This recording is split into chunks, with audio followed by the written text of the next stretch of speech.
A total of $115,000 is to be invested, some in bonds and some in certificates of deposit. The amount in bonds is $2,500 more than twice what's invested in the CDs. How much is invested in each account? The first thing that we want to do is to identify the unknown quantities. And in this case, there are two unknowns. How much is invested in each account? And so we'll say our first unknown quantity is the amount invested in the bond account. And the second unknown quantity is how much is invested in the CDs. Now we need to pick one of these unknown quantities and give one of them the value of X. And so which one would make more sense?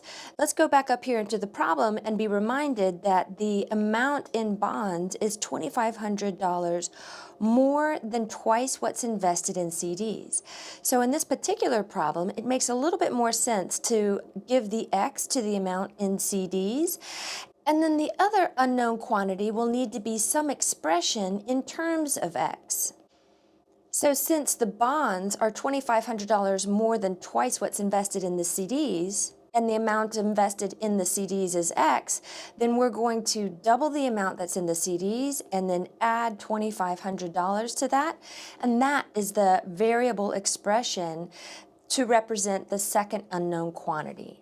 The next thing that we're going to do is to create an equation in terms of these two unknown quantities and then solve it for X. So when we go back up here into the problem, we see that a total of $115,000 was to be invested, which means that the amount invested in the bonds plus the amount invested in the CDs should add up to be $115,000. So the amount invested in the bonds was 2x plus 2,500. The amount invested in the CDs was X, so we'll add these together, and that total should be $115,000. So here's the equation, and now we just solve for X. On the left-hand side, we have two like terms, so 2x plus X is 3x. So we'll combine those, and we still have 2,500 on the left-hand side, is equal to 115,000 on the right. And then we subtract 2,500 from both sides to get our constant terms together on the right-hand side, which leaves us with just 3x on the left and 112,500 on the right. And now to completely solve for X, we just divide both sides by 3. The 3's will cancel out here on the left. So we have X is equal to 37,500. And since X was the amount that we invested in the CDs, we know that we invest 37,500 in CDs.